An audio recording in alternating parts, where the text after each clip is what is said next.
इसी प्रकार अन्य प्रसंगों को श्रवण करने के लिए महाराज श्री के एकमात्र अधिकृत ऑफिशियल यूट्यूब चैनल को सब्सक्राइब करके बेल आइकन को अवश्य दबा दें।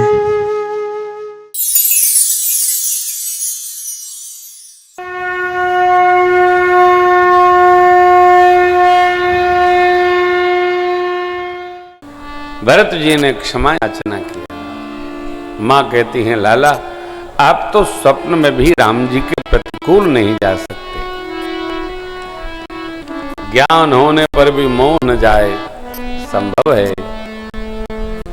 सूर्य भगवान के उदित होने पर एक बार अंधकार न जाए ये भी संभव है लाला, परंतु आप तो स्वप्न में भी राम जी के प्रतिकूल नहीं जा सकते। ये मां बड़ी अम्बा भरत जी से कहती। ठीक है, भरत भैया राम जी की परछाई ही है। परछाई को स्वरूप से आप विलग नहीं मान सकते। वो जीव सौभाग्यशाली है जिसके पास कोई उसका प्रतिबिंब हो। भरत कहीं सराही सराही राम प्रेम मूर्ति जनु। भरत जी को हृदय से लगाया है माने गुरु आज्ञा हुई। गुरुदेव भगवान वशिष्ठ जी की आज्ञा अनुसार भरत जी ने पूज्य पिताजी के स्वरूप को सरजू जी के तट पर चंदन की चिता बनाकर अग्नि समर्पित।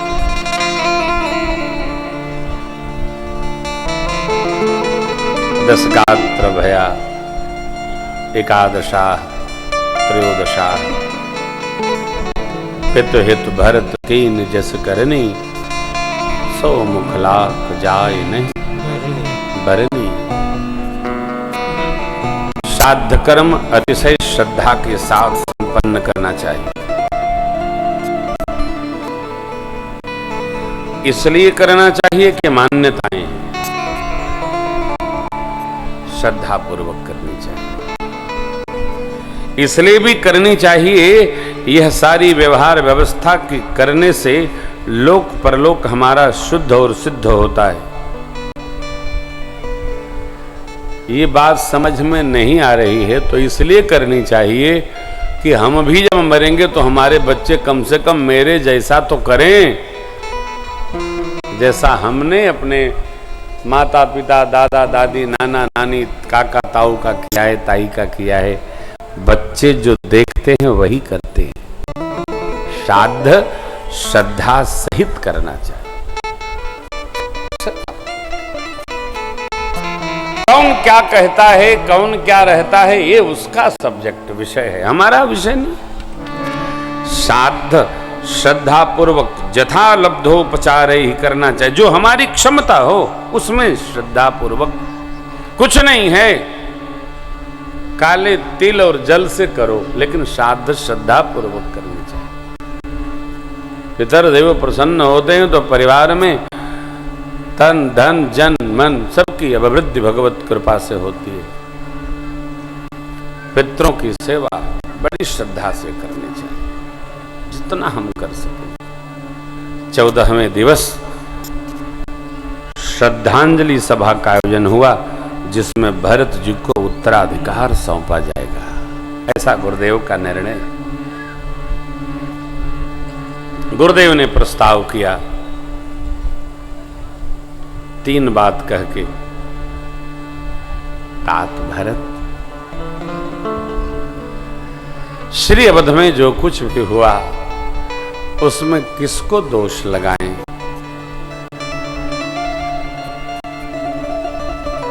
जो कुछ विधि का विधान था उस व्यवहार के अनुसार ही सब कुछ हो गया। बस में होता कोई भी रोक लेता।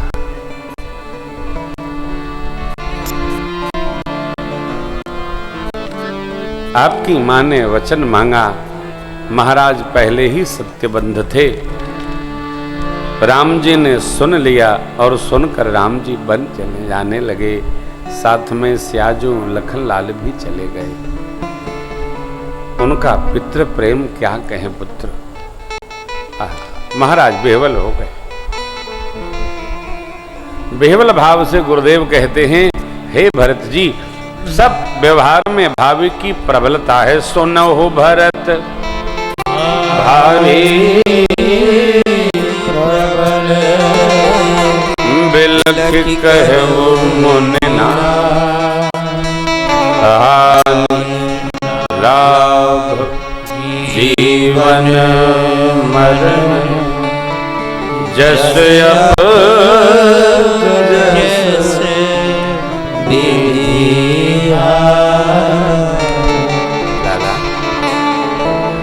हानि लाभ जीना और मरना, यश अपयश, कीर्ति अपकीर्ति, सब भगवान ब्रह्मा के हाथ में। जो अपने हाथ में ही नहीं है, उसमें व्यर्थ में किसी को दोषारोपण क्यों करें, किसी को दोष क्यों लगाएं? जो अपने बस में है उस पर तो हम कुछ भी कह सकते हैं, जो ब्रह्मा जी के बस में है उसको आप क्या कह सकते हैं? कई बार हम नहीं चाहते हैं वो हो जाता है,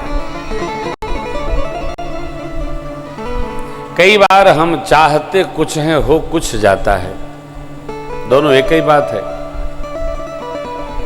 कई बार हम चाहते हैं वो होता है परंतु देर में होता है। कई बार नहीं होता है तो हम इतने दुखी हो जाते हैं कि अब हमसे दुखी धरती पर कोई होगा ही नहीं। क्यों? हम विधि व्यवस्था को अपने हाथ में लेना चाहते हैं। मनुष्य के दुख का यह प्रधान कारण है, ऐसा होना चाहिए और वैसा हो रहा है, दुख का कारण है। हो वैसा रहा है, होना ऐसा चाहिए, अरे ऐसा तो ऐसे बता रहे हो कि आप ही ब्रह्मा जी हो। जो होना था वही हो रहा है, जो हो रहा है वही होना था। जब हमारे हाथ में ही कुछ नहीं है तो हम स्वीकार धर्म क्यों नहीं अपना लेते हैं? जो होना था वो होगा।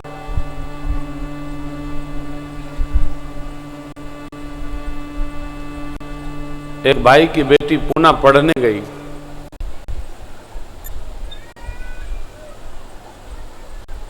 गई थी पढ़ने, वहीं ब्याह कर लिया।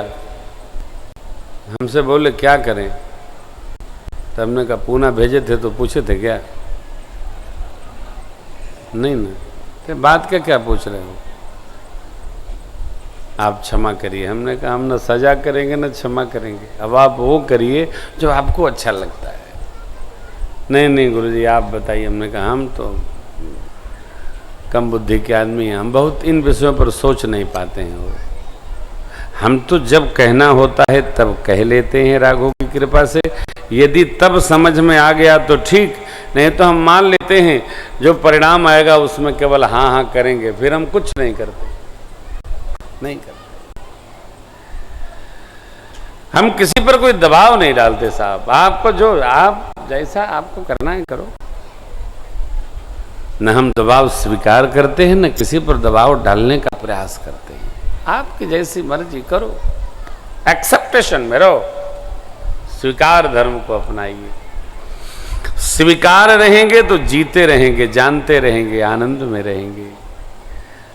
देखिए सुख दुख की ये भी एक परिभाषा है, मन का स्वीकार सुख और मन का अस्वीकार दुख।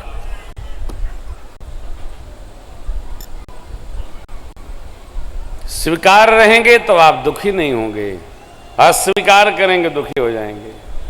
इनको वैसा नहीं करना चाहिए, नहीं इनको वैसा ही करना चाहिए, इनको वैसा ही रहना चाहिए, तो आप गदगद रहेंगे, नहीं तो बड़ा कठिन है। हमारे एक मित्र हैं, साथ में रहते हैं हम दोनों लोग, डॉक्टर धनंजय तिवारी। कभी कभी कथा में नहीं आते हैं तो लोग कहते हैं वो नहीं आए। हमने कहा तो आनंद है उनका, ये कभी भी आ सकते हैं, कभी भी नहीं आ सकते हैं, कभी भी बीच से जा सकते हैं। कहो हाँ। सखा हैं हमारे, आनंद में रहते हैं, तो हमें कभी कष्ट नहीं। हम जानते हैं कि मित्र हैं, अपने स्टाइल में रहते हैं, तो शुरू के बादशाह हैं, कौन रोकेगा। स्वीकार कर लेंगे दुखी नहीं होंगे। जगत के व्यवहार की भी यही स्थिति है। बड़ी अम्बा कौशल्या जी ने, सुमित्रा जी ने, कई अम्बा ने यह व्यवहार स्वीकार किया तो वो रह गई, और धर्म धुरंधर गुणनिधि ज्ञानी चक्रवर्ती महाराज के मन ने स्वीकार नहीं किया तो महाप्रयाण हो गया। स्वीकार अस्वीकार के बीच यही स्थिति है।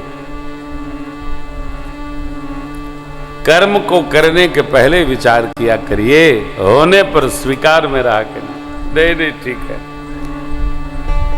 सुख की औषधि है स्वीकार। सुधारिएगा मत, सुधरिए। सुधारिएगा नहीं, जिसको सुधरना होगा सुधरेगा, जिसको नहीं सुधरना होगा उसको भगवान ब्रह्मा नहीं सुधार सकते। गुरुदेव का निर्देश हुआ, पुत्र भरत बेटा वेद की आज्ञा है, सबकी सम्मति है, जिसको पिता देता है वही राजसत्ता का अधिकारी होता है।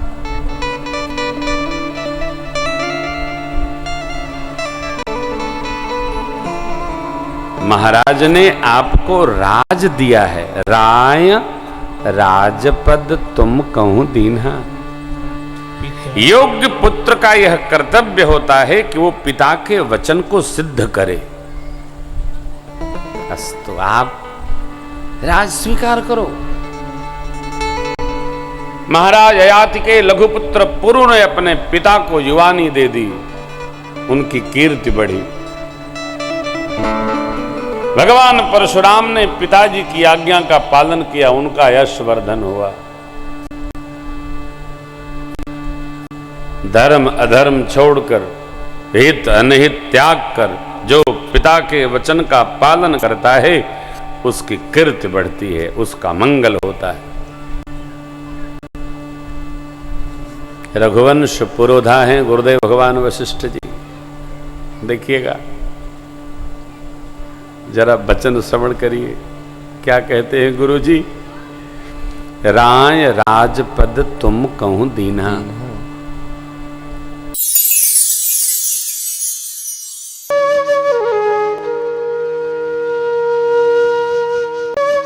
इसी प्रकार अन्य प्रसंगों को श्रवण करने के लिए महाराज श्री के एकमात्र अधिकृत ऑफिशियल यूट्यूब चैनल को सब्सक्राइब करके बेल आइकन को अवश्य दबा दें।